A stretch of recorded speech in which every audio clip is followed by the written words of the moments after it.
Good evening, Michael Galante, Principal of Frederick Clark Associates, Traffic Consultants, and we are located in town.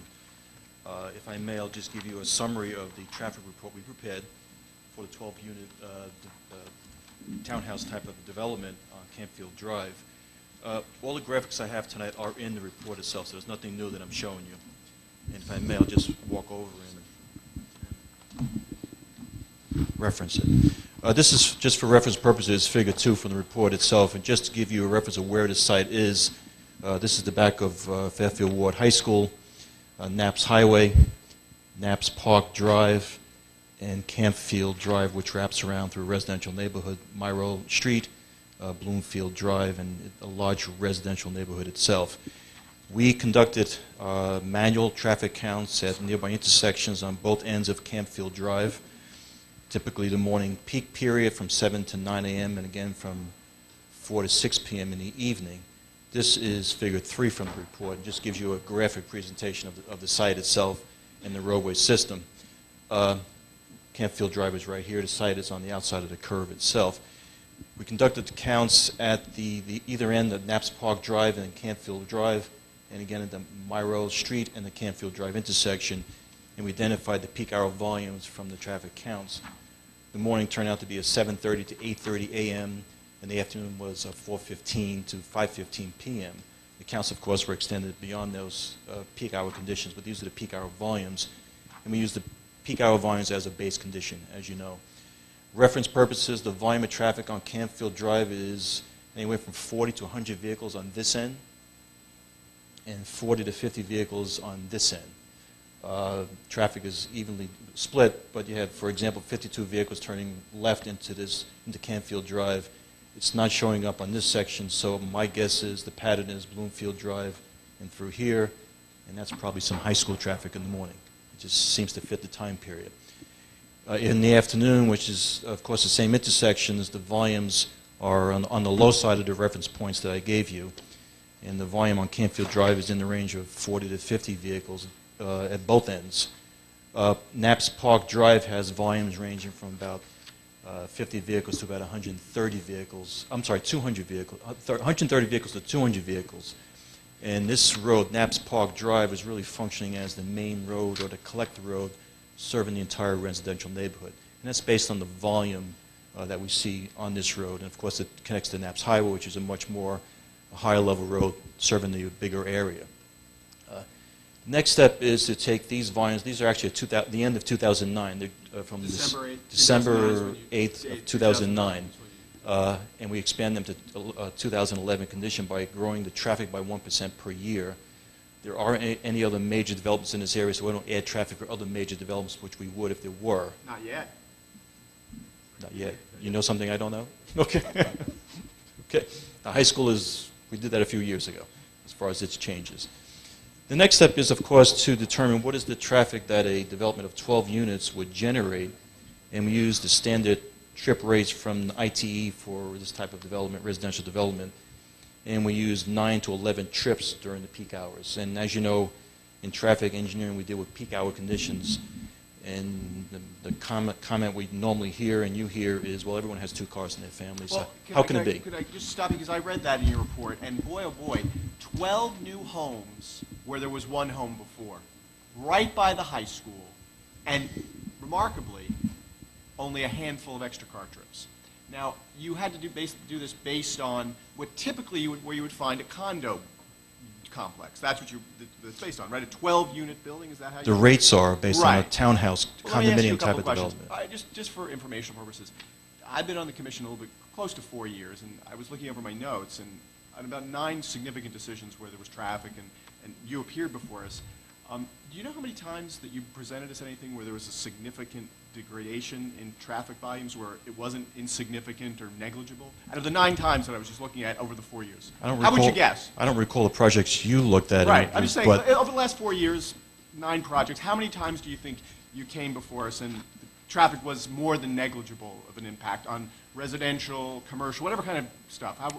Should I name projects? No, I'm just saying, I'm just asking you, out of 9 times, how many times did you guess that it wasn't negligible? from your Oh, report? I can think of one on the Post Road, One. for example. That's right, exactly. Good. 1 out of It's a 9. good guess. There you go. 1 I out bet it's of the 9. same project you're Now, thinking here's of. my question for you. Here's my question for But you. if I may, Before you go on, Mr. Gonti, just real quickly.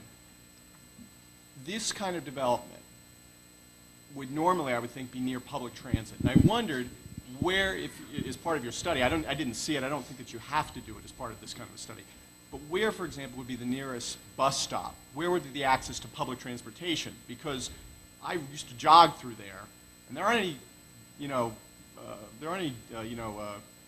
buses. There's the train station's far away. There's no jitneys. So it would seem like a high-density development like this would need a lot more cars just to get in and out, unless you're a heck of a walker, because there's no supermarkets nearby within walking distance. There's not a drugstore nearby within walking distance. There's not much of anything other than a high school full of high school kids who drive in this area early in the morning racing to class. So how did we get to 7 to 11 trips with 12 new individual homes on this site? the numbers come directly from the Institute of Transportation Engineers, ITE, Trip Generation Handbook. And that's However, based on a community like this area? Why did you describe what it's Let me- all based on? I want to understand. No, I'm saying I want apples to apples. Yeah, right, yeah, Chairman, you I describe apologize, what but it's I don't mean to based on, badger what Mr. time Galante, goes, what it's near. but I want to understand what the comparison is. I'll give you an answer if you let me. Right, yeah, just let him answer. and Sorry, follow go up ahead. with a question. We're going to change the tape, yeah. I'm finished.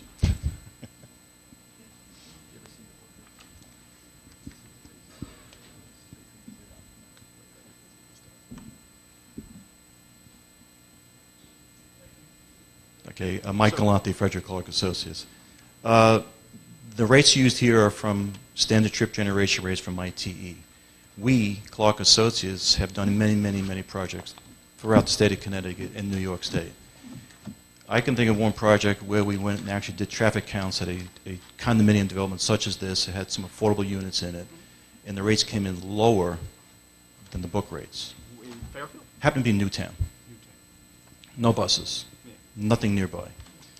We did another one in Newtown, senior age restricted, and the numbers were extremely low. Would you describe Newtown as dense as the Tunxus Hill section of Fairfield?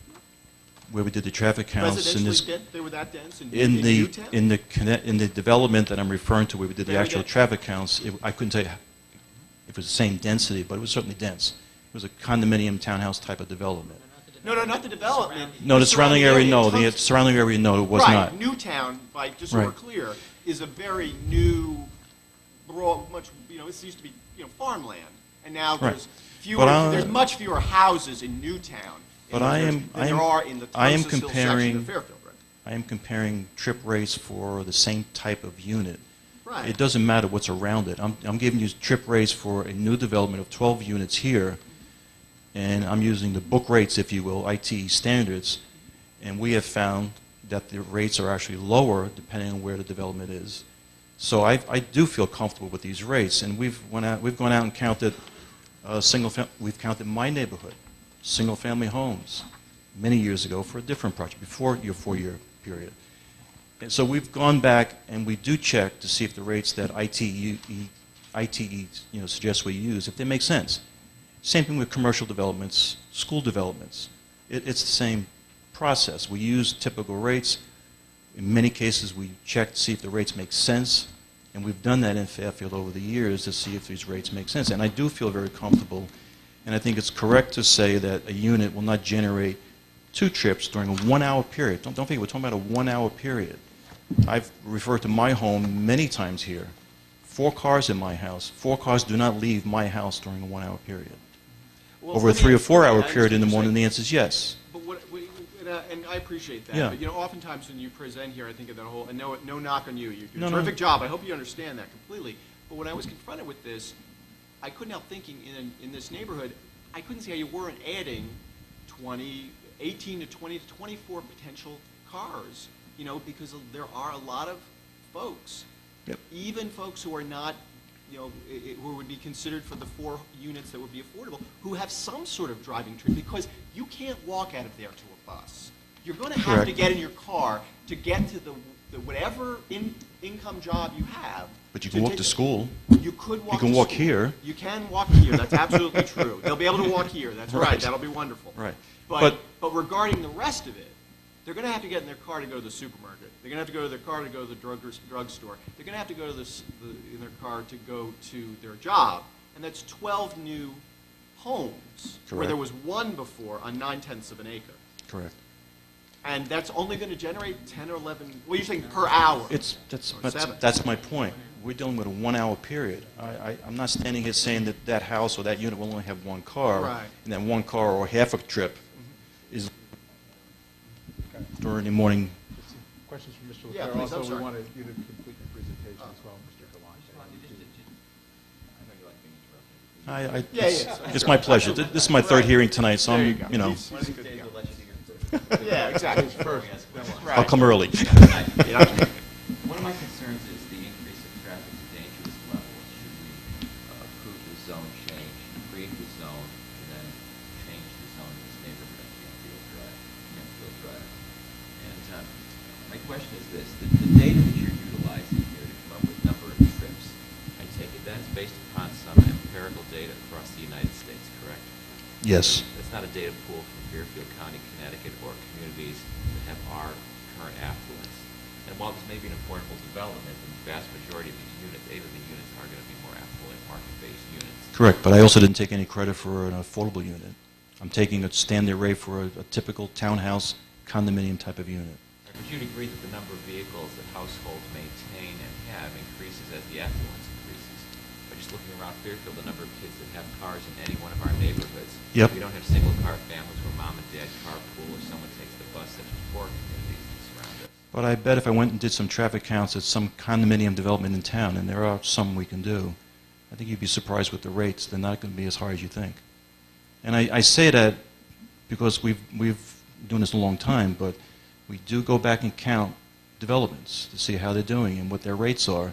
Because I want to know, before I stand here and say that I'm using an ITE rate for this, is it appropriate?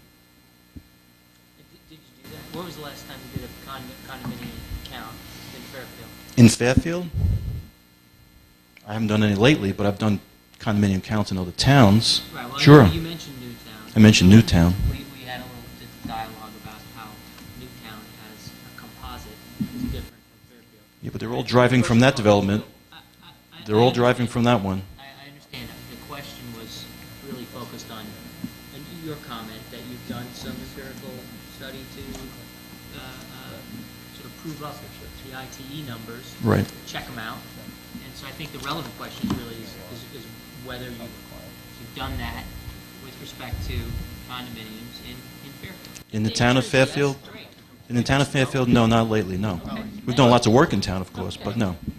Let me just ask one last thing, and I'll defer to the chairman and others who have questions. But I live on a street that's not that much longer in Stratfield than this 9/10 of an acre property where there's one house now. If tomorrow I snap my fingers and one of the property owners on my block went from 2 cars to 20 or 24 cars, I don't see how there isn't a significant impact. How would that not be a significant impact to everyone who lives on that street, who has children playing on it? How would it not be an impact to add 24 cars to a curb? Those folks are used to that being essentially, they bought that as a non-yellow striped street. They thought it's a place where their kids can go out and play. And you're coming here today as a Fairfielder, Yeah. and you're testifying to us that adding anywhere from 18 to 20 new cars on that block won't affect Well, the safety of the block. in all fairness, I I'm just I saying haven't that. testified anything yet. Oh, okay, I'm sorry. No, I mean- Well, no, your report has been submitted to us, so Sure, in your report, you but- say it's negligible, that the change is negligible.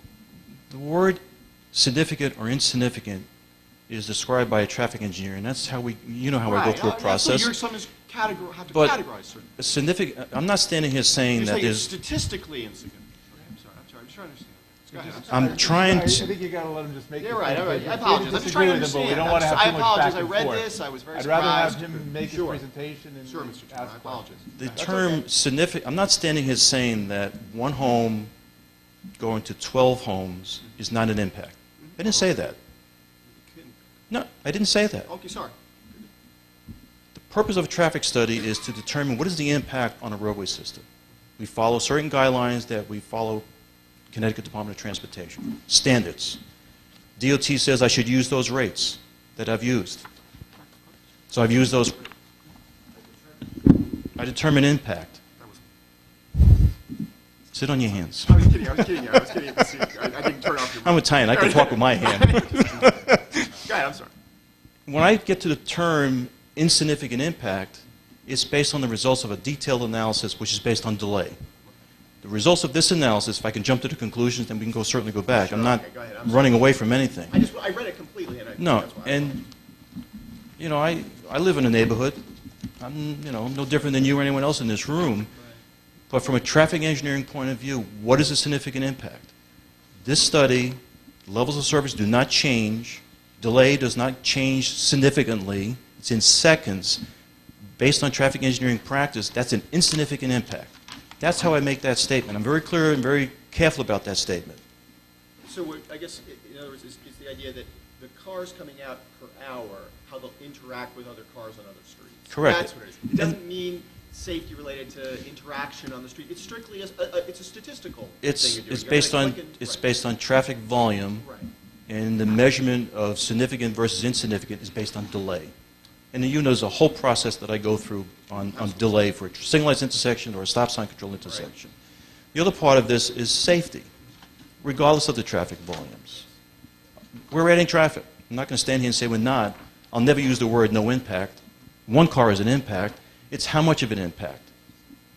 Accidents, we've looked at all the accident data from this entire area from the police department from 2007 through the end of 2009, a 3-year period, standard. The charts are in the table. I didn't blow them up for tonight because the information tells you there are very few accidents that are reported on all of these roads in the area. Very few. 1, 0, you know, if accidents, we've all discussed accidents in different places, and you know what I go through to give you that data and give you the right information. But the basis of this report is from a traffic engineering perspective, and I have lots of discussions when I go to gatherings, and you know, I try not to have these discussions because everyone disagrees with me, but the purpose of a traffic study is what is the impact, and how do I get to that point of saying significant versus insignificant? If there's a significant impact, and I'm thinking of the project that you're probably thinking of that's on the Post Road, we've recommended significant improvements Right. to that. You proposed a stop sign for this, do I understand, right? For this, at the driveway, Right. sure. I mean, honestly, regardless of the amount of traffic I'm adding, whether it's 24 vehicles or 12 vehicles or 11 or 7, whatever the number is, 24 is certainly a bigger number, has a greater impact, but the impact on the roadway system, those stop sign control intersections will be the same recommendations. There are no recommendations to change the traffic control, change stop signs, put traffic signals in. There is none of that. If there was something, I would have that recommendation. And, you know, we talk about, you know, us traffic engineers never come in with a project with a significant impact or, you know, there are projects that you never see because they don't get to the point where I can mitigate those impacts. And there have been those projects in this town. I just want to put that out there. Mr. Galante, we have some other questions from Mr. Yes, sir. You alluded to safety. How many homes are on Campfield Drive? I knew someone would ask me that tonight. I don't know the answer offhand. It's a single-family residential neighborhood, right? Yes, some attached homes and so on, but yeah. How many children live in those homes on Campfield Drive that are less than 18 years of age? I don't know. Someone may know, but I don't know. The site that you're proposing, not only are you proposing a stop sign to control traffic out of that, you're also proposing that there be no parking signs posted on Campfield Drive along the curb to provide line of sight where otherwise it would be unsafe without them, correct? No, because first, the driveway is an existing driveway located on the outside of a curve. I've made the suggestion of no parking within 25 feet of the driveway, Right. just to open up a site triangle, if you will. There are multiple driveways along this entire road. There are no restrictions on parking along this entire road at any driveway. But you're recommending parking restrictions. At this driveway, yeah, and this driveway, the difference with this driveway versus an existing driveway is people are backing out of driveways today, just like I back out of my driveway. This driveway, they're pulling out. If I back out of my driveway, if I back into my driveway, I should have a stop sign if I'm going to pull out. No, of course not. So why would you need a stop sign? It's a driveway serving 12 units. I don't need a stop sign. It's not required. It's not required. I'm suggesting a stop sign. And those stop signs would be in front of other people's homes, correct? No, it's just coming out of a driveway for this development. But the stop signs would restrict parking in front of other individuals' the drawings. Only on one side, there's a driveway on that side. One, if you go to the north, Sure about that? is in front of our property. If you look at the driveway, the driveway takes up a significant portion of the width of your property. I could check, but I think in one case it's the frontage of the site, and the other one it's the next driveway over to the next property, and it's just beyond that driveway. So it's, in one direction it's in front of someone's house, yes. You would agree that our zoning regulations call for a development this size to have 3 parking spaces per unit, correct? No, I just dealt with traffic outside the site, as you know.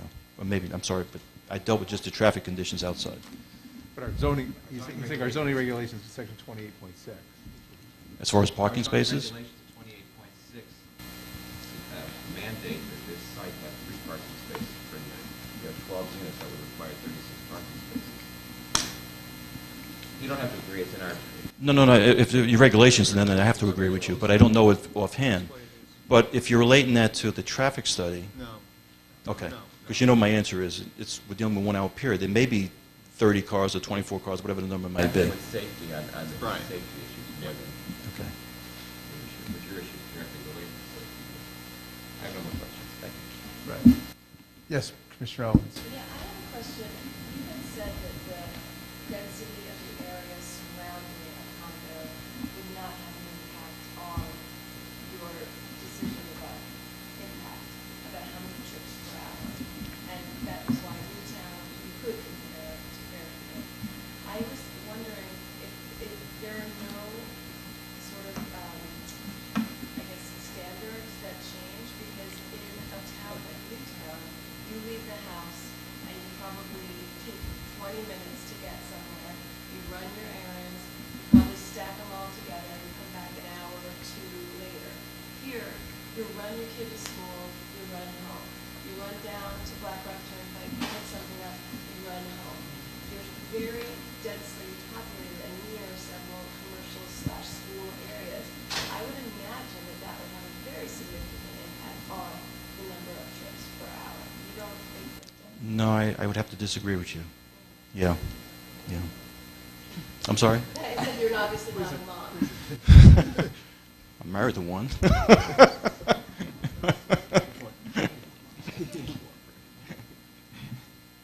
But, just, I'm not here comparing this to Newtown. I'm just comparing the trip rates for a particular unit.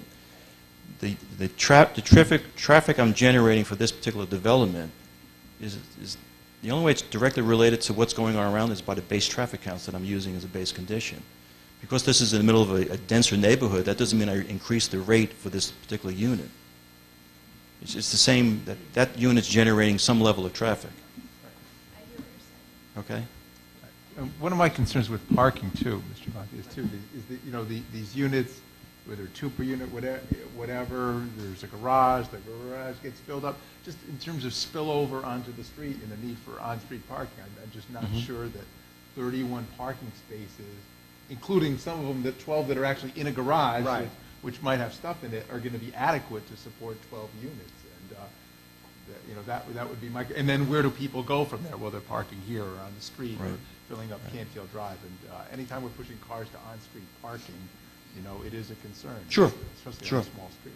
Yeah. What is the on-street parking like right now on Campfield? Well, there are no regulations or prohibitions at all. Right, we established that. But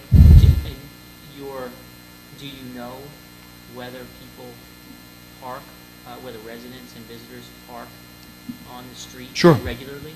Regularly, Some streets in Fairfield, it's people park on the street, and right, other right. places. There are it's- cars it's a- parked. I drove here a little while ago. There are cars parked on the street in the evening. Sure. Would you It's not continuous, parked bumper to bumper by any means, but there are cars parked on the road. Absolutely. Would you anticipate that this development would increase the on-street parking on Campfield Drive? It could. I didn't analyze if there was enough parking spaces, whether it's in the regulations or not. I didn't do that comparison. I did deal with the traffic impacts of that. You can proceed, Mr. Conti. I think I've kind of covered it actually. Uh, I really did.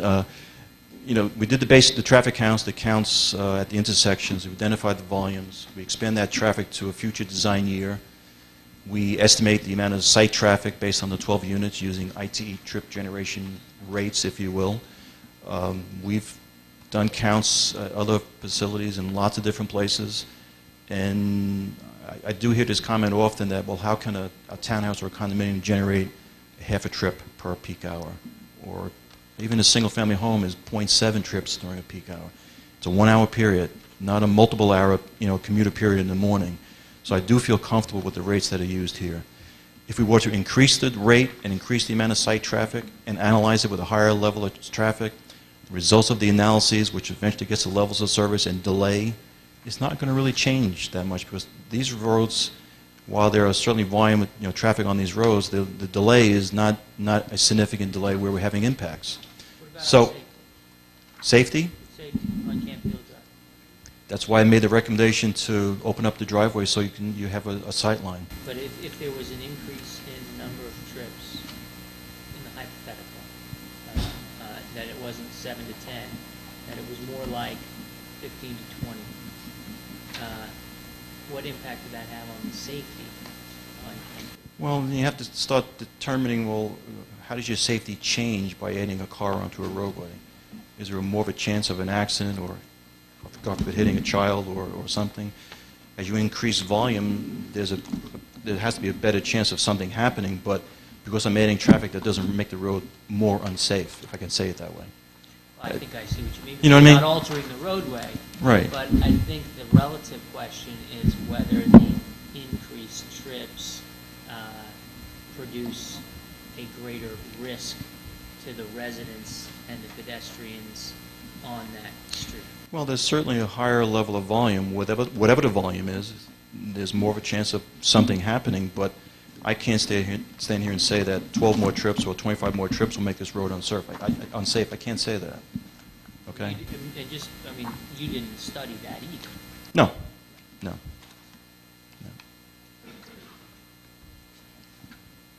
And just for the benefit, since we blew these, I took some pictures. Well, I didn't take them, but I have some pictures showing from the location of the driveway. Jeff Gordon took the pictures, but The proposed driveway and the current driveway? I believe it's the proposed driveway. It's from the proposed driveway location. And this is looking to your left if you're exiting the driveway. It gives you a sight line, if you will, around the curve. Okay? And by the way, these are not in my report, so Right. I guess I'll leave those. When was that taken?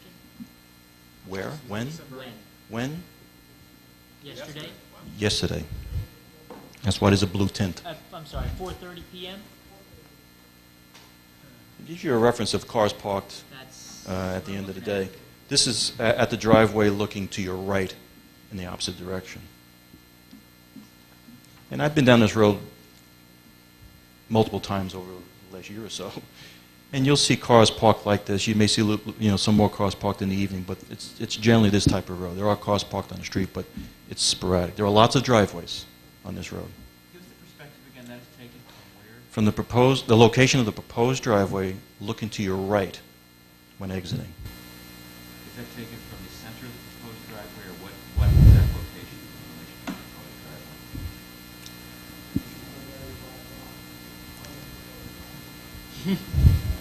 So then you're proposing no parking essentially up to the driveway of the next house. And that's what I was, it's basically That's good. roughly this here. Right. Yes. Which is going to be in front of the house next door. Well, here's the driveway for the house next door. It's not in front of the house. I don't have an exact measurement of how far that driveway is away from this one. The question is not whether it's in front of the driveway, but you're advocating a no parking zone on the strip, on the curb, in front of the neighbor's house. That strip, that curb right there. That's the frontage of the property, that's not the neighbor's property. No, beyond that mailbox to the driveway entrance. From This that, frontage is the subject property, that catch basin is in front of our property, okay, where does the next property line begin? approximately just a couple of feet off their driveway. A couple of feet? And on the other side, you can't see it, but we have our driveway, and then a couple of feet away, there's another driveway, so it really is not impeding anybody. The only people who are being prohibited from parking in front is in front of the subject property itself, unless someone's going to park in front of the next-door neighbor's driveway, which you probably get Hopefully they ticketed for, wouldn't. probably get ticketed for doing that. So just to be clear then, any increase in on-street parking as a result of this development is going to be cars parked in front of other neighbors' homes? It could be, yes. Answer is? It could be, yes. Well, it's not going to be parked in front of the subject property Right. because there's going to be no parking zones in front of the subject property. That's what I'm proposing, yes. So any increase in on-street parking as a result of these 12 new residential units is going to be parking on-street in front of other people's homes. Could be, yes. There's no restriction to that, but I agree with you, yeah. I think the record is clear. You're absolutely parking in front of people's homes, unless your drawing is totally out of scale. That drain structure you're showing us is virtually at the end, at a few feet of the end, the proposed sweeping apron you're going into there. And that means that your no parking sign is going to go across the property line, 456. Looking the other way, your driveway is right against the border of your property. Going the other direction, you're going to be 20-something feet in front of the house, 46. Yeah. Yeah, and then your driveway sweeps right up against the post of the catch basin. Well, our proposed driveway will come right to about there. Right, if I do my measurements, 20, that's not even, you're less than 25 feet from that other side there, that's pretty close. Yeah, 25 feet, no parking. It's about one car length, roughly, a long car. Well, 25 feet is one car length, that means you're not going to be able to fit the cars in the driveways that are 18. That's a bigger problem, the inside dimensions of this. Your driveways are drawn to 18, if the car takes up 25 feet, like you just testified. No. Your interior driveway. So, A parking space is typically 22 feet. A typical car is about 16 feet long. that's my point, Yeah. I was getting there. The typical parking space is 22 feet, because the car is 16. The problem is, a 16-foot car, no one's going to tap the door to the garage when they park these things. None of us pull up until we tap the door to our garage or hit the bumper on the car in front of us in our driveway. You need a few feet to walk around. You've got 18-foot parking areas here drawn, and you don't. The applicant has 18-foot parking spaces drawn. The typical parking space is 25. There's a reason. No. A parking space is 9 by 18, typically. And I haven't looked at the driveway. You're talking about 20 to 25 people. I was talking about on the street, parallel parking. Parking space in a shopping center or anywhere is typically 9 by 18. You're talking this the nose to tail parking like at Bob's, particular shopping plaza, that kind of. Yeah, Right. yeah. Opposed with driveway parking. Yeah, my driveway's not 18 feet. It's a lot longer. Do you, For most drivers, and I live in a block which are all standardized small lots, Mhm. not 18 feet for most. I can't speak So to I'm your... just saying, I mean, okay. you're right, you're absolutely right, the parked Bob's, that's the size, but that's Yeah. the size of a parking space. I thought you were referring to the... No, I think what Commissioner Clare is saying is, he's talking about the interior parking which is on these driveways. He's saying spaces that conform, driveways that conform to fitting in where you park your car at Bob's or at the supermarket or Mhm. something, don't match up with what you usually find typically with the, is that what you said? There's a reason we design parking spaces in the street bigger than parking spaces in a commercial parking lot by Bob's. When I go to Bob's, I can come right against the end of your car in the parking space. I get out and I walk around the back of my car, up an aisle into the store. If I'm parking on a street, there's no way to move your car. You Okay. can't come unless you're I- not going to be able to dock your car up. I thought you were referring to the driveway before, and the length of the driveway was 18 feet. No, the length of the parking spaces behind the proposed buildings are 18 feet in some of the units. That means that someone is going to have to come right up until they virtually tap the door of the garage to get out, and now they've somehow got to walk all the way around the back of the car with their kids, with their groceries, with whatever to get into the house. People don't drive like that. They leave spaces between the garage and the car if you don't pull into the garage. But what's different between? between... Sitting out in the middle of the driveway. But what's different from parking at Bob's in a parking space with the car in front of you right next to you, I and don't you... have to walk between my car and the car in front of me when I go to Bob's. There's no reason to walk around the front of my car. Okay. But still the same 18 feet. That's my only point. The length of that space, whether it's in your driveway or in a parking space at a shopping center, Bob's, is typically 18 feet. But it depends on where the parking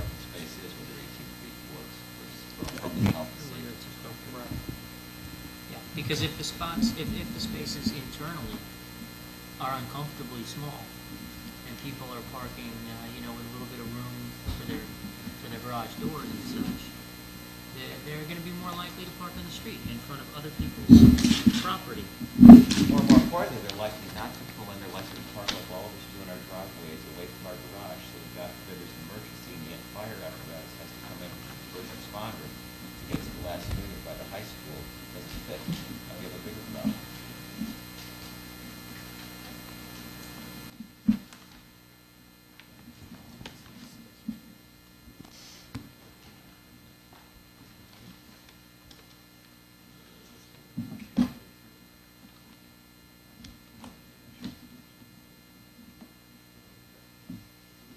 You guys working up a question for Mr. Galante? No, you can do it with someone else.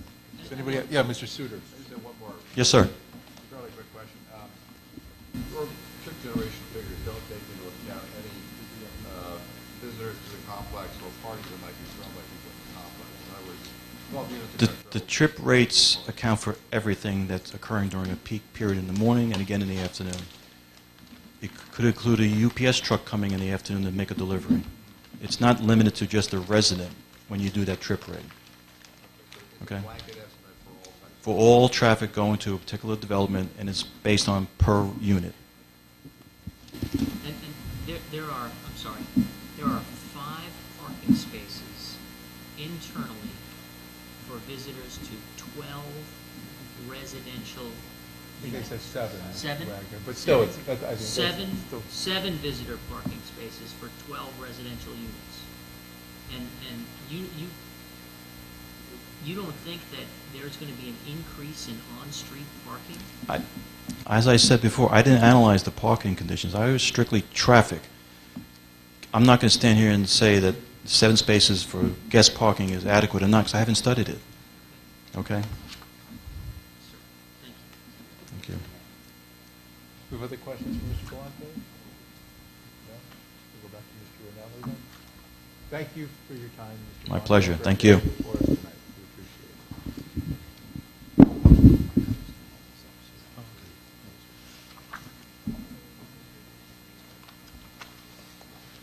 Mr. Chairman, just 2 quick housekeeping things before I forget. One is I have the photos that Mr. Galante had up. I have a reduced version. We can leave the boards with you too if you like, but Okay. this might be Pa- more. Pass the photos around and leave it with us. Yeah. Can you pass them through? Yeah, we start at this end, or, yeah, sure, sounds good. The other thing, Mr. Chairman, before I forget is, and I don't know if this has already been entered, but we did, as part of our materials that we submitted to the commission, include our cover letter to the Conservation Commission and Wetlands Agency, and we have their response, which I'll just submit into the record as well.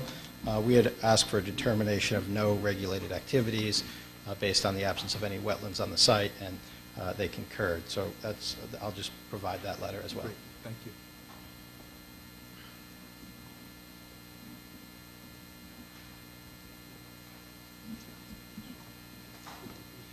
And Mr. Chairman, if I could, before Gary Knopf comes up to discuss the buildings, just on the parking spaces, at tab 7, the regulations that we propose have a parking standard of 2 parking spaces per unit. So while the commission's regulations may call for 3, the plan we've submitted complies with the regulations which we've submitted. In fact, exceeds them. We have 2.5, and we call for 2. So the plans do comply with the proposed regulation. But to be fair, one of those spaces that you're proposing out of the 2 per unit, in fact, is a limited access space. And if I come home from whatever I'm doing, pull into my little driveway area, leave the car, and don't go into the garage, I'm taking up 2 spaces, and no one can ever use that space. Yeah. Because one of those spaces is inside the building. Correct, and the regulations address that and specify that tandem spaces are counted. The thought being that the first person in can use the first space and the second person. Your changes, then we can have, we can park. And are you going to get to that, because again, this is a three-part application, I'm just hoping here, no, we've heard a lot, and that's good, but the rationale for why we should adopt these particular regulations that you've written, and, you know, and going through the words, like we haven't talked about this at all, what's in that section, why rezone, and then why this should just be a site plan compliance versus a special permit application that would normally take place. Yeah, well, if you'd like, we can discuss it. I don't want to go out of line, I just want to make sure No, we're going to cover that. that's fine. I mean, I think it fits in with If you get too much the parking. architecture, you're saying these, you know, these regulations that don't exist.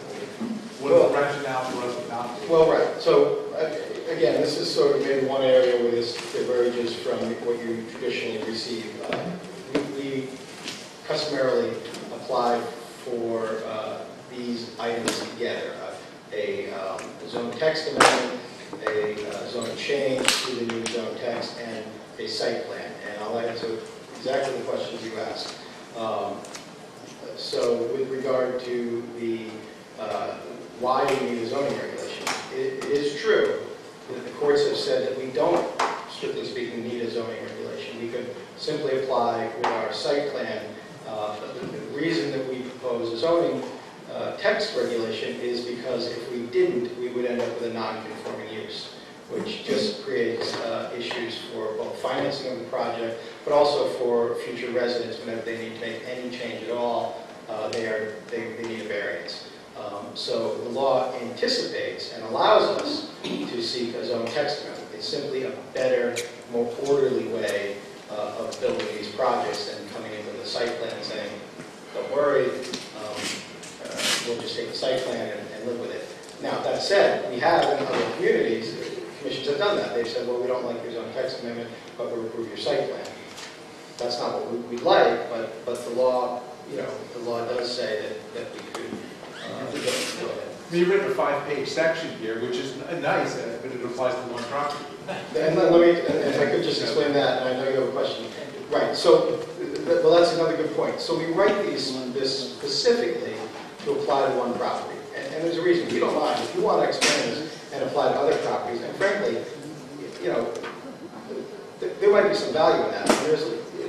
These smaller affordable housing projects are very hard to accomplish, but towns tend to not like the larger ones. And so they say, well, why can't you bring in smaller ones? So you could have this regulation and write it and rewrite it, make these reasonable changes in a way that allows you to use it on other sites. And we drafted it specifically for this site because the public hearing is on this site. If we drafted it more broadly, you'd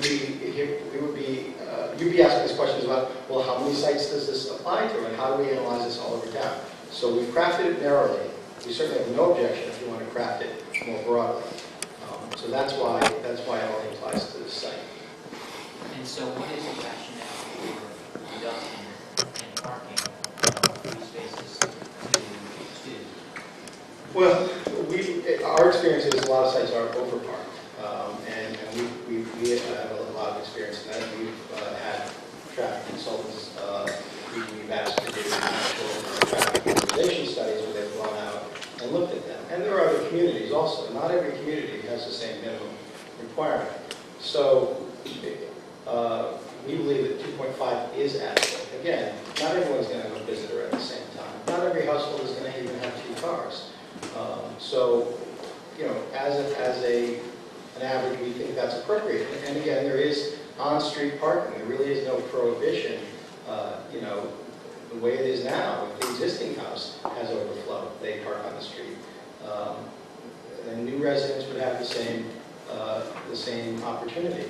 But what we've designed is enough for each unit to have 2 spaces that are usable, and there to be visitor parking that is not out of line with what other communities call for. It may not be exactly what Fairfield calls for, but that's the point. If we were meeting the entire regulations in Fairfield, we wouldn't need a regulation. But the problem is the regulations in Fairfield in this area really don't provide for this type of use. Because you're going to be shoehorning in these 12 residences where there was 1 before, and this allows you to more easily do that.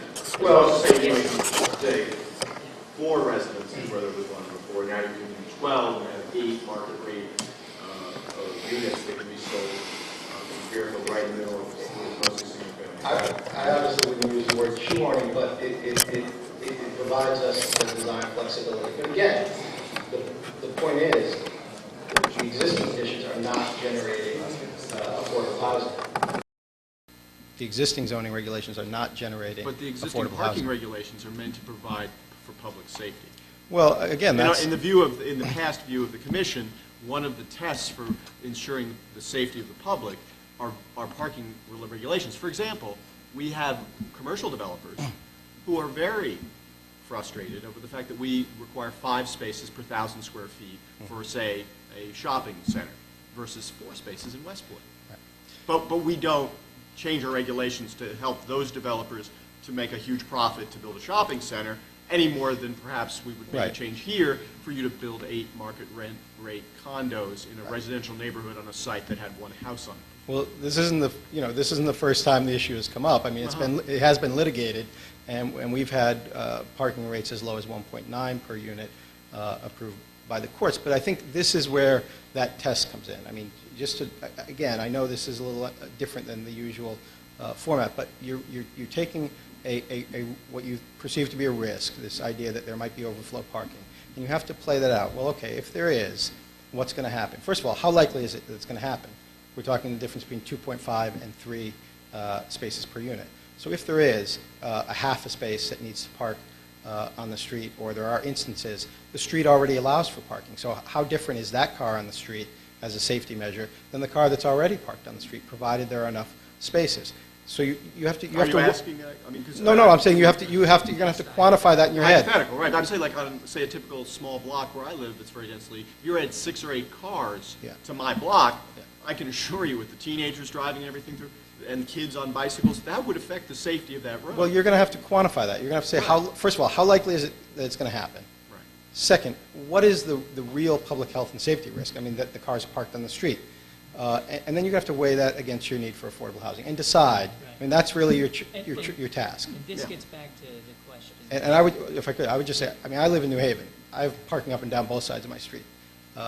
You know, these conditions exist. Drivers navigate them all the time. That doesn't mean it's attractive. I just, Yeah. Mrs. Parker had her hand Here, up, you so know, we really, I really like to go to Commissioner Parker next, because you guys are shouting things out. Sorry. Just let her have a go, and then you guys can go back to it. You're sort of continuously using the corporate "we," and you talk about this is how we do it. I guess what I'd like to know is how many times have you done it, and how many times has an alteration to the zoning codes like this been accepted? Well, it would be hard for me to. I probably would be quicker if I got back to you, but a lot. We have done it both ways, where we've almost always proposing regulations to accompany this. I can think of one project that was 16 units where we did not propose regulations, and the owner of the property was perfectly fine with the non-conforming status of that. I would say other than that project, that 16-unit project, I have always included the regulation. There have been many instances where the town has, I mean, just to be candid, has denied that, and we've been forced to litigate the issue. There have been instances where the town has approved it as well. The exact number I would have to add up for you, but it's many. Yes, Mr. Wagner. Thank you. Your comment just before the last question inspired me to go back to my first question about the standards and the burdens. So is it your position that we bear the burden of filling the record with the answer to your risk versus reward question, and in order to deny this, have to have the evidence in the record that's contrary to your application in order to deny it? It's a very poorly worded question, but I think you understand what Yeah, well, I mean, I would think I would like to think we can help you get there. If there's a piece of information that you want from us that is missing and it's a reasonable piece, we'd be happy to get it for you. Well, because, you know, what I heard you say is you will have to balance the risk of a reduction in parking from, you know, 3 to 2 or 2.5, Right. given the scenario, and then if there is available on-street parking, whether those cars parked on the street will cause an increased risk of the safety and health and the welfare of the residents and so forth. But I don't think that you've answered that question for us. I don't think that you have established that indeed the proposed development won't increase the risk and the health and the safety of the residents.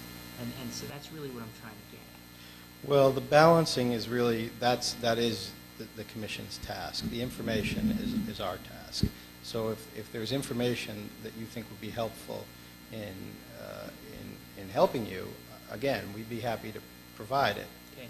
Do you think that that your record establishes that there will be no increased risk to the safety of the residents on Campfield Drive? Well, you mean from traffic? Traffic, safety, yeah.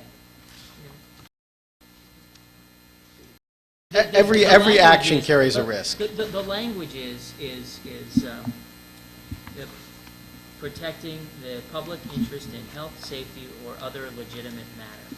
And so my question really is, the way it's framed is in the negative, that the denial, for us to deny it, we have to show that denial is necessary to protect the public interest in health, safety, or other legitimate matter.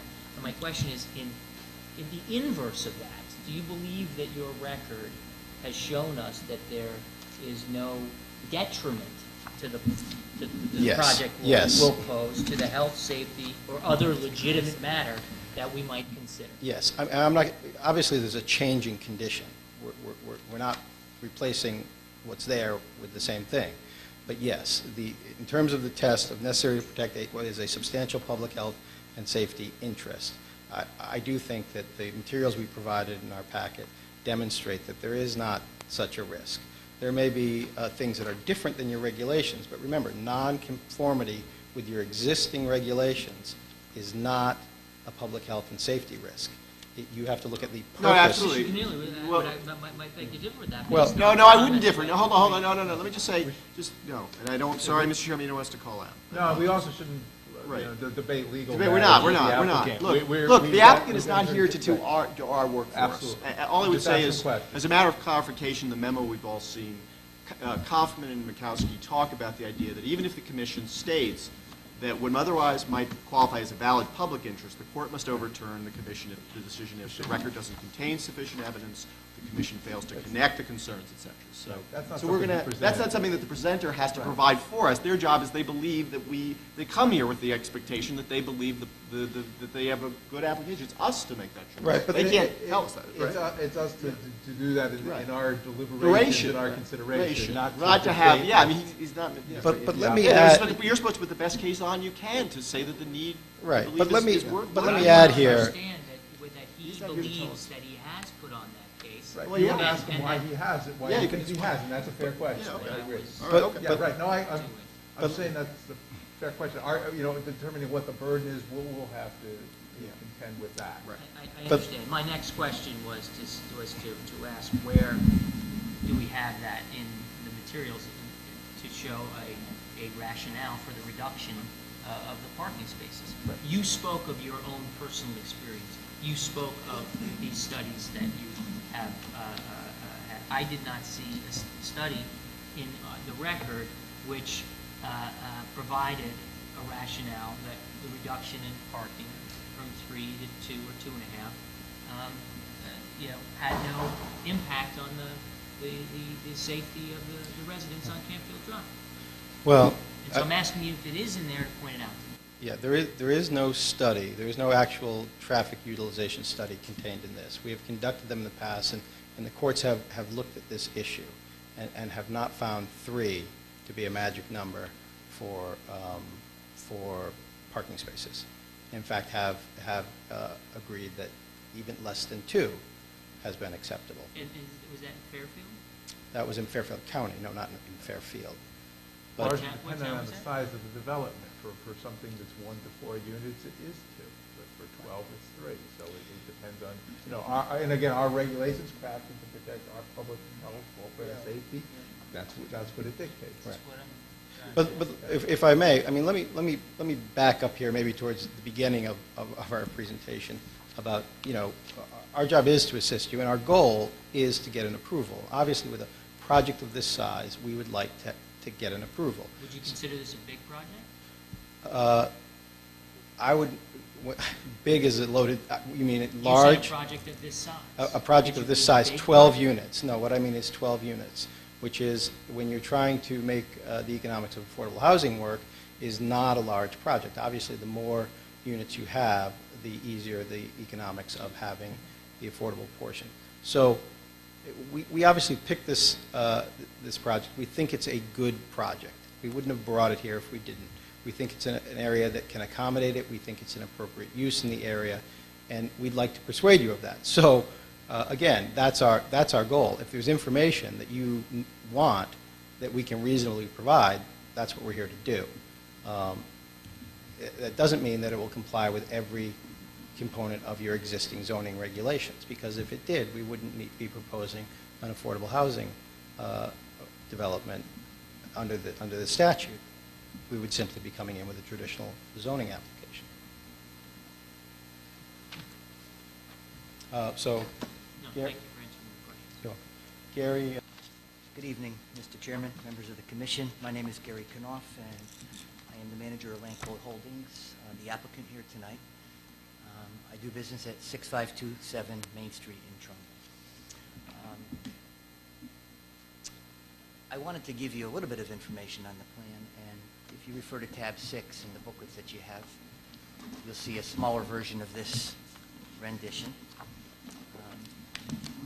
As has been discussed, there's 12 proposed units. This is a elevation of the first building with the 8 units. Just a few of the features that I'd like to point out to you. We think we've brought to you a very upscale, well-designed project. They are all townhouse style. We have 1 unit with an attached garage. The other garage.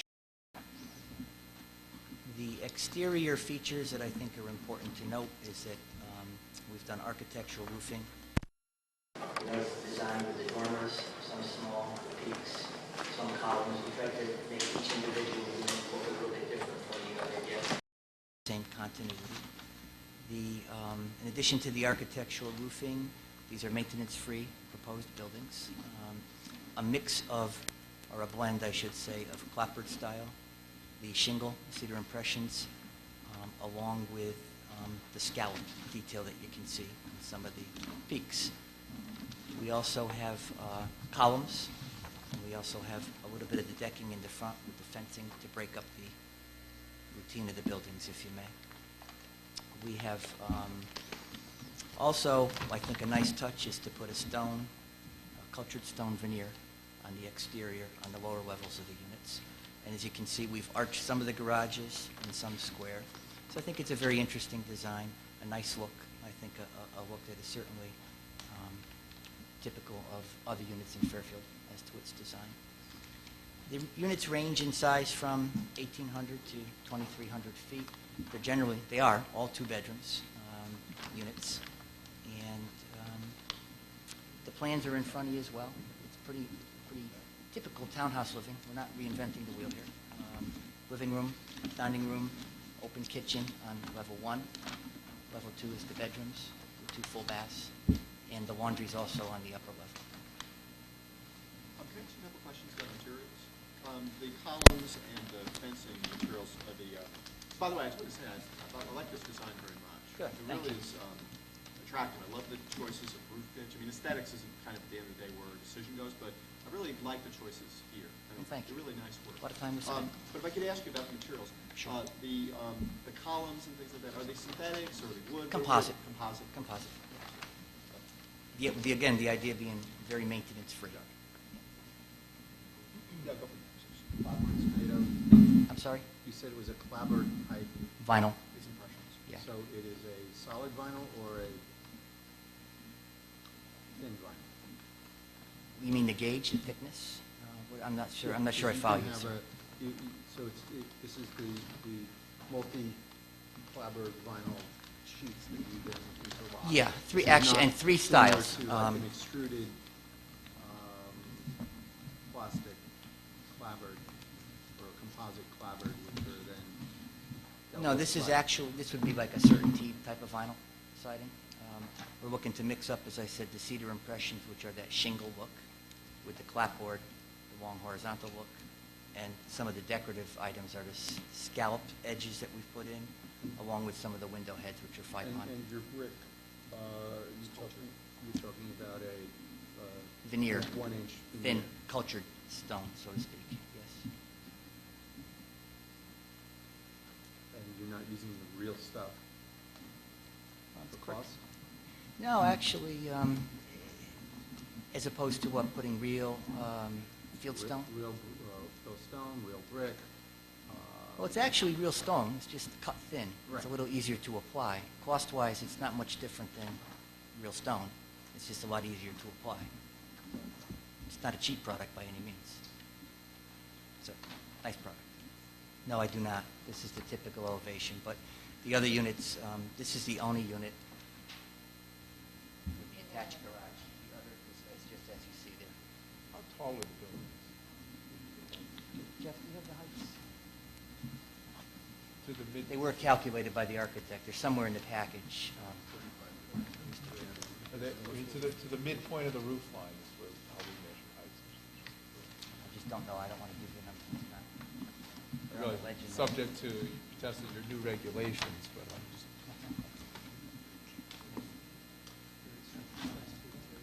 SP2, it's 37 feet. 37 feet, okay. Yes, sir. Which will be affordable, which will be the affordable, or is it random? It's random. The idea is that they're really all the same units. It's just based on which unit that affordable buyer picks. But once it gets designated, that That particular becomes unit would deed be restricted for 40 years. Mr. Wagner? Did I hear you say that you're one of the managing members of I'm- Landco?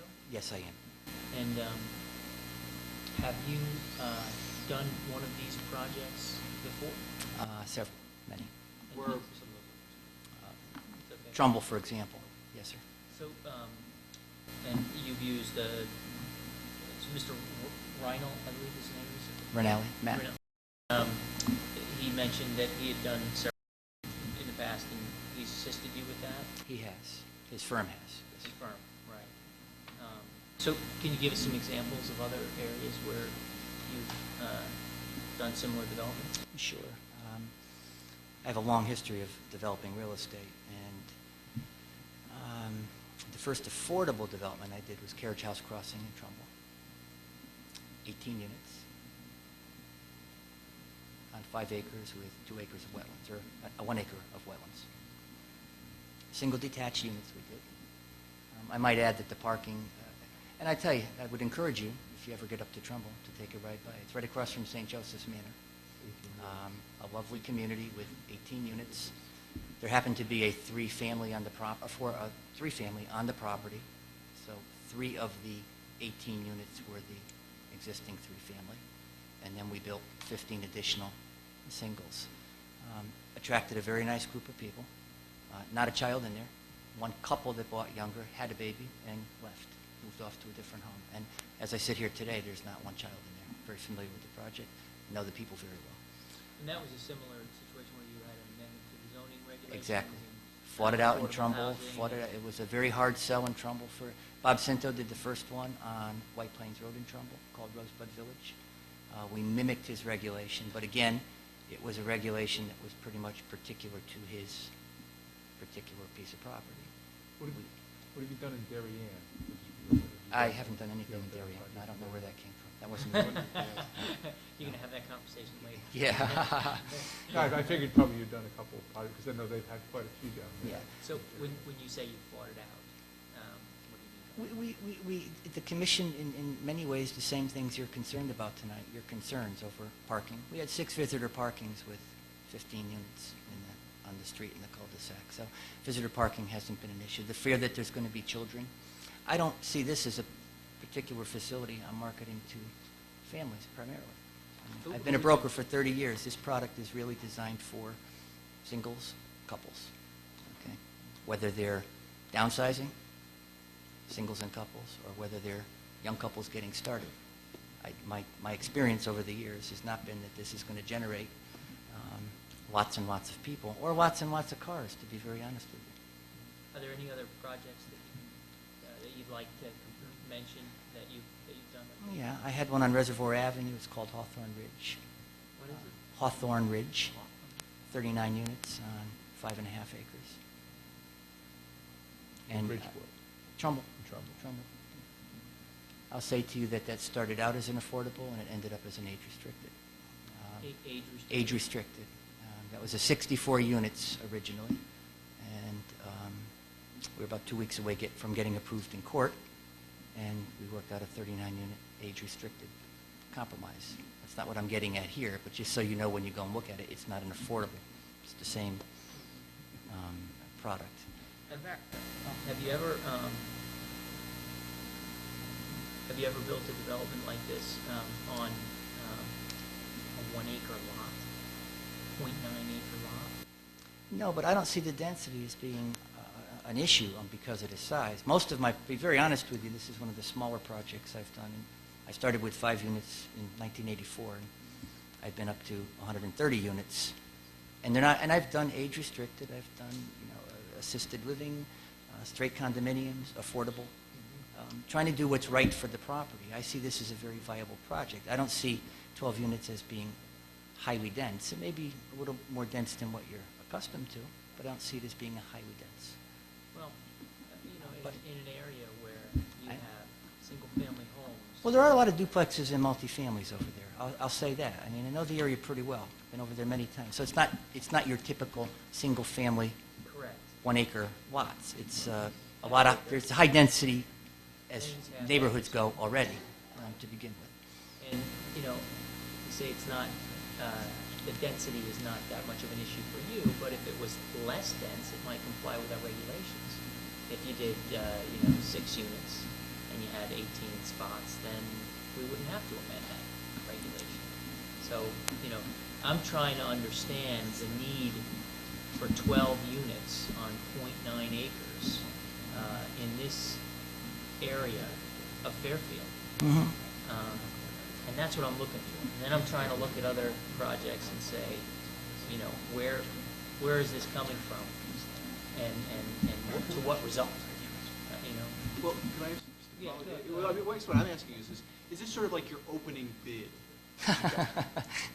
What you really maybe want is 6 or 8, but you've come to us to get the 12. Yeah. And then we all know what comes next, which is the appeal. We understand the very limited range we have. Well, I'm just saying. Yeah. I'm just saying, like. Shouldn't assume we don't approve it. No, that's true. We did approve, but I'm saying it seems like you talked about fights in Trumbull, for example, where No. went to you reduced the number and things like that. You just spoke a while ago about. This reducing is the not total an number to the opening. age It's not an opening bid. I mean, the site, there's not a lot of ways to reconfigure the site. The site's laid out the way it is. It's not a perfect square. These units fit on it. It's not like we can reconfigure it a lot of different ways. I think the fights, if you will, maybe disagreements, tend to revolve around more more units, larger size projects, where there's a lot more design flexibility, and frankly, this site doesn't have that kind of design flexibility. This fits. It's not an opening bid. This is what we'd like to do. If there are reasonable changes that can be made that address your concerns and achieve our goals, we're here to do it. So not all affordable housing applications under the Act are a prelude to litigation. I will say I've had a 16-unit development on, I think it was about 0.9 acres, approved right off the bat. There were some... Where was that? In Ridgefield. Maybe some other, what was it known as? Governor's Street Landing. In Ridgefield, yeah. 16 units on an acre? It's 16 units, I believe it's on an acre. It's been a while, but it's approximately an acre. We had on another project in Ridgefield, which was 14 units on less than an acre. And that did go through the courts, or at least partially through the courts. That was settled as well? The first, not as well. The first one was an approval. Outright approval. I think the Governor's Street landing was an approval Right, at the right. at the agency level. Correct. And then the 14 units on less than 1 acre was denied appeal, and then you settled. Correct. And they were in reverse order chronologically. The 14-unit application was first. The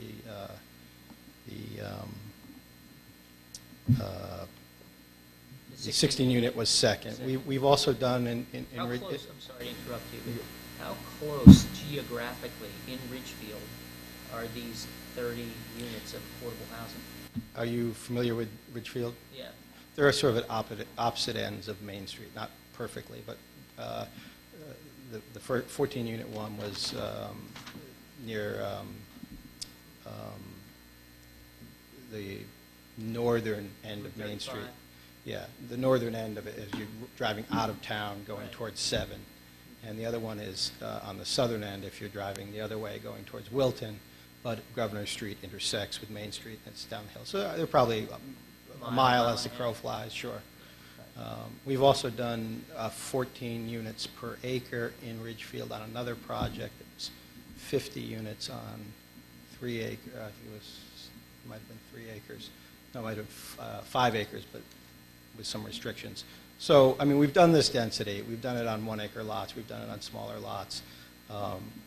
Not all of them have been built out. Governor Street is built out and occupied. The other projects are approved. And we've done them in other towns. I could go back through and provide you with other examples. Is this all on behalf of Land Co? No, No, this is you, your firm. this is me, yeah. Okay, Yeah, okay. and our firm. I I would. just want to clarify that because we started that conversation with, specifically about Land Co. Right. No, I think the point I'm trying to make is that this size site can accommodate this use. And so in response to the earlier question, it's not some sort of opening offer. Right. Okay. We're going to go to Commissioner Parker, and then I have some comments just to level set about And Mr. time. Chairman, if I could just, Yeah. I didn't answer your second question. When Gary's done, I will, about the site plan approval versus special permit. Yeah, you want to hear that?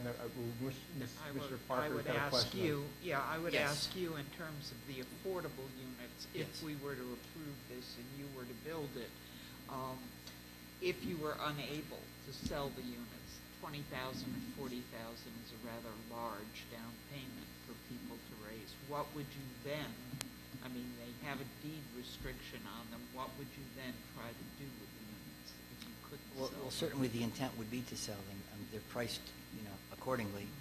And, I just might add, because as Matt was talking earlier, there's some the connotation sometimes is that affordable is low income or a different type of buyer. That's not the case at all. I'd make the case here that, there's policemen in town, there's people in education that may not be, in positions that necessarily generate huge incomes that would be very good candidates to stay right in town for a product like that. I don't mean anybody here suggested it. I just Thank you. mean, I was going to clarify for the record Okay. that I No, no, no, I hope that don't mean that at nothing all. that anyone has said No. and what I said has when suggested before that. when I was alluding to fighting it out, I wasn't meaning negotiating densities. I guess I was slipped there, but it's an education very often. When I started this process in Trumbull, they had come off the heels of Avalon Bay with a very large development. I don't do those type of developments. That's not the size. 4 or 5, 3, 600 units. That's not what I happen to think this is a niche that all the towns should embrace. It's small, maybe a little more than your density, but I couldn't make it work on the numbers, okay, on the 40 years and the 30% requirement without having the flexibility of a slightly higher density. Matt, 12 units. yeah. 12 units is where it comes out. Well, yeah, that's my, it's hard, not to sit here and go through all the numbers, but it is hard to put 4 units out at those numbers. You don't have to be rocket scientists. The numbers that Matt alluded to for the sales prices of those 4 units. A little more flexible with 2 than the other, but when you composite those 4 into the picture, it's leaving 8 units at market. What's the market going to be? You know, the market's not stupendous right now, but, you know, I do think he mentioned, you know, north of 3. I think it'd be a 350, 359 range, which I think is a nice upgrade for the neighborhood. I truly do. Yes. Well, the one thing that made me ask the question was that I wondered, you said that the units in, one set of units in Trumbull changed from affordable to age-restricted? Yes. And was that possible to do under the zoning regulation? Yeah, and it wasn't a negotiation, it was just an opportunity to for our part, age-restricted was just even though it was less density, it was at that time, maybe not so much today as we're here, was a very popular and desirable form of housing.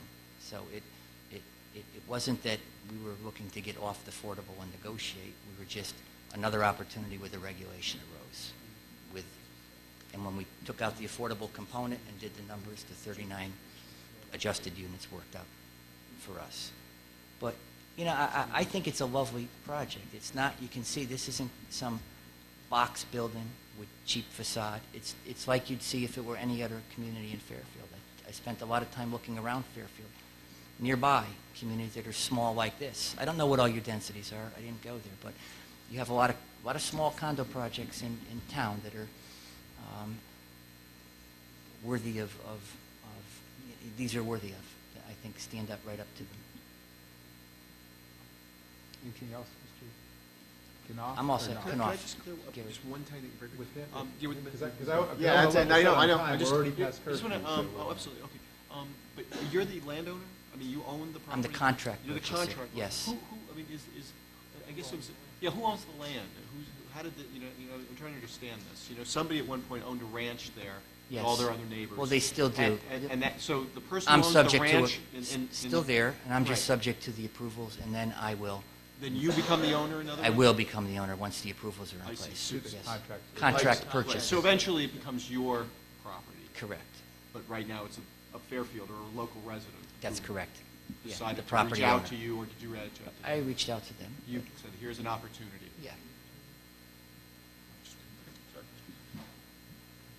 Okay, thank you. You're welcome. Thank you. Mr. Ranelli, before we go any farther, we have an 11 o'clock curfew that we try to keep, that we do keep to. And just affordable housing application or not, the way we run every application is thusly. You haven't finished your presentation, of course, you get a chance to finish your presentation. Then we allow the public to speak. They can comment on it, even on this application. They can speak for it, against it, or ask questions, which you have the last word, you have the rebuttal and chance to do. We're not going to get that done tonight. I So I see. just want to find a good breaking point. Normally, we stop by 11. We're not going to finish this tonight, so we have to come up with an appropriate time with you for when we can finish this. One of the issues I know we have with, check with staff is, we have a special meeting next week, and there's something that's probably going to take the entire agenda. Is he done? Yeah. That's 35 days away from today. That's not really, right. I mean, that's not, 35 days is what the state provides our if we can agree upon with Mr. Yeah. Ranelli, sure. Yeah, well, I'm looking back at my client here. Right, well, the 14th is within the 35 days, so that's obviously, It is 35 days. right, now, that's so we have to fine, finish and it. we're not going to, and if we need a day extension or whatever, that's fine, because as you point out, we need an orderly process to get this to the end. Right. In terms of a good breaking point, I probably have maybe one sentence, depending on if there's questions from that one sentence, and we can really call our presentation in done? chief That's a- done. Yeah, that's a good breaking point. Okay. That would be perfect, because then we have a finite breaking point next time we go to the public, and then you come back. No, the caveat is it's a one lawyer sentence. So that's a paragraph. No, it's really just to respond to your question. You had asked me why we have a regulation, but you had also asked me, in conjunction with that, why we have a site plan approval or compliance. And the answer is pretty simple. We always set this up the same way, and the rationale is, in this case, the statute sets the criteria for decision. In other words, substantial public health and safety interests that clearly outweighs the need for affordable housing and cannot be addressed with reasonable changes. So special permit doesn't make sense because special permit connotates a whole different set of considerations. But again, the statute controls, so that's why we set it up as a site I plan. mean, those are among the primary considerations in the special permit. They are, but you may have, Safety, a but laundry there's also- list. There is a list. It's in Right. section. And in the end, the final analysis, it comes down to those criteria, and that's why we do it. Okay, thank you. Do you have anything, you have a question for him while we're here? Oh, explain to the public, oh, okay.